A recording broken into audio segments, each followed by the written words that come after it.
வணக்கம் நண்பர்களே. ஆட்சியும் கட்சியும் தன்னை விட்டு சென்று விட்டால் அல்லது தன் கையில் இருந்து நழுவினால் அவர் நிலைமை என்ன ஆகும்? பல குற்றச்சாட்டுகளுக்கு உள்ளாயிருக்கிற மருமகன் ஒரு பக்கம், முழுவதுமாக சிக்கியிருக்கிற அமைச்சர்கள் ஒரு பக்கம்.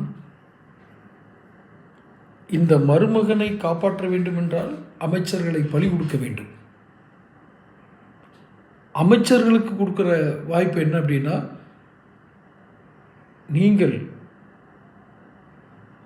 சிறைவாசம் அனுபவிக்காமல் தப்பிக்க வேண்டும் என்றால் மருமகனை பலி கொடுக்க வேண்டும். ஆக மொத்தத்தில் அந்த டார்கெட் அங்கே தான் நிற்கிது. ஏன்னா அடுத்து அவரை எம்பி ஆக்கணும், மருமகனை எம்பி ஆக்கணும்னு வேறு முயற்சி பண்ணிகிட்ருக்காரு இவர், ராஜ்யசபா எம்பி.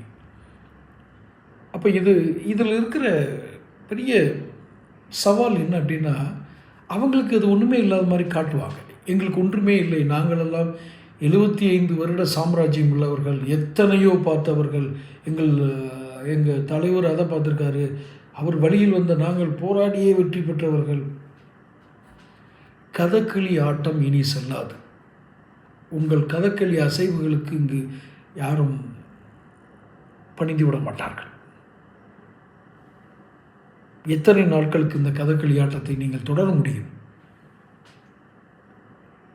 ஒரு கதகளி ஆட்டம் நடந்து கொண்டிருக்கும் போதே அந்த ஊரில் ஒரு கொள்ளை சம்பவம் நடக்கிறது. மக்கள் கதகளியில் மயங்கி இருக்கும் பொழுது அந்த ஊரிலேயே கொள்ளை நடக்கிறது. கதகளி என்பது ஒரு கேளிக்கை நடனம். அந்த நடனத்தை நான் குறை சொல்லவில்லை.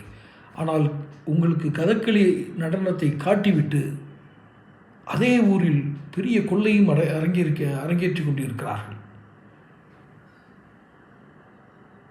நான் கதகளி நடனம் என்று எதை கூறுகிறேன் என்றால், மது விற்பனை, சாராயம், இதையெல்லாம் கொடுத்து நீங்கள் மயங்கி இருக்கும் பொழுது உங்கள் பாக்கெட்டிலிருந்தே உங்கள் பணங்கள் பறிபோகின்றன.